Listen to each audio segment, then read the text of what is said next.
أشهد أن محمد رسول الله۔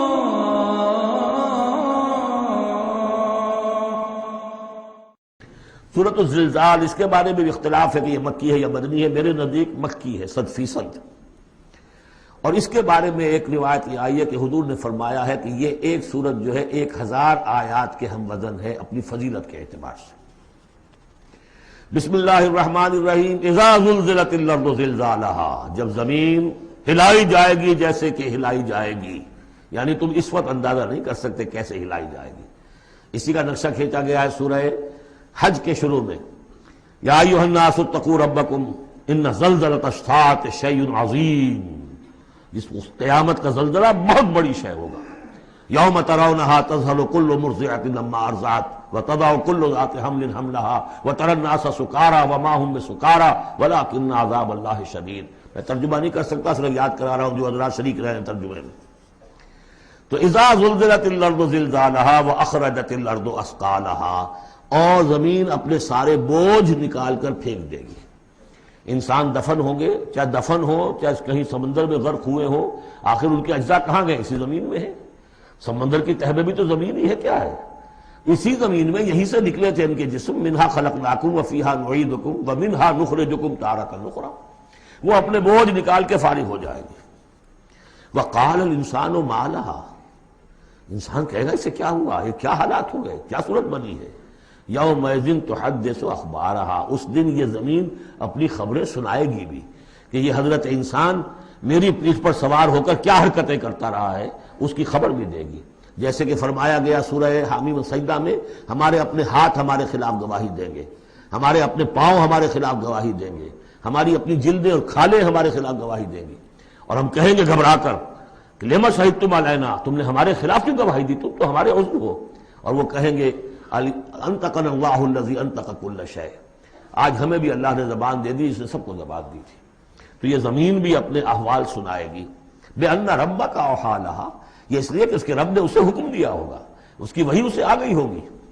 یومئذ یصدر الناس اشتاتا، یہ اشتاتا وہی لفظ آ گیا شتا، ان سعیکم لشتا، تم اگرچہ انسان ہو، سبھی نظر آ رہے ہو انسان، لیکن یہ کہ تمہاری سعی و جہد کے رخ بالکل مختلف ہے۔ فَأَمَّا مَنْ آتَىٰ وَاتَّقَىٰ وَصَدَّقَ بِالْحُسْنَىٰ فَسَنُيَسِّرُهُ لِلْيُسْرَىٰ وَأَمَّا مَنْ بَخِلَ وَاسْتَغْنَىٰ وَكَذَّبَ بِالْحُسْنَىٰ فَسَنُيَسِّرُهُ لِلْعُسْرَىٰ، یہاں فرمایا وہ چیز اب وہاں ظاہر ہو جائے گی۔ یومئذ یصدر الناس اشتاتا، لوگ علیحدہ علیحدہ ہو جائیں گے، لیروا اعمالہم، تاکہ انہیں ان کے اعمال دکھا دیے جائیں۔ یہ اعمال نامہ ہے، کوئی ایک ہی بٹن دبے گا کسی اس بڑے جائنٹ کمپیوٹر کا جو اللہ نے رکھا ہوا ہے اپنے ہاں، اور وہ آپ کی پوری فلم اور آپ کا ایک ایک لفظ جو ہے موجود ہے۔ فَمَن يَعْمَلْ مِثْقَالَ ذَرَّةٍ خَيْرًا يَرَهُ، تو جس کسی نے ذرے کے ہم وزن بھی کوئی نیکی کمائی ہوگی وہ اسے اپنے سامنے موجود پائے گا۔ وَمَن يَعْمَلْ مِثْقَالَ ذَرَّةٍ شَرًّا يَرَهُ، اور جس کسی نے نیکی بدی کی ہوگی ذرے کے ہم وزن وہ سامنے۔ اب ذرہ کسے کہتے تھے عربی زبان میں؟ آپ نے شاید کبھی دیکھا ہو کہ یہ چونٹیاں ہوتی ہیں، ان چونٹیوں کے بھی انڈے ہوتے ہیں، ان انڈوں سے جو بچہ نکلتا ہے وہ ذر کہلاتا ہے۔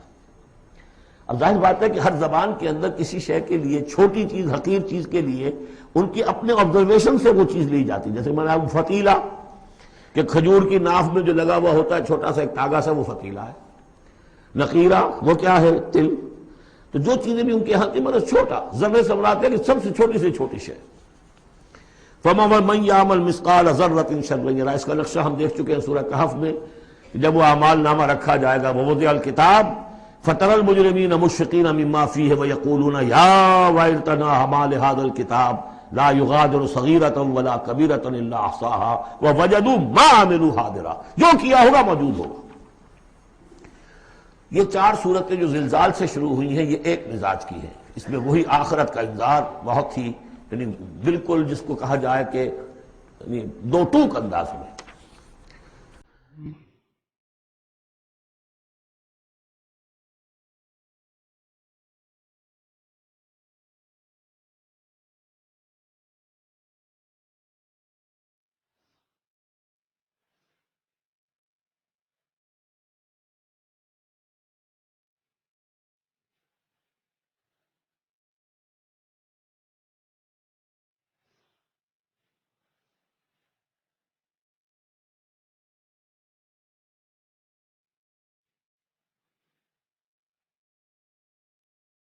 مولاي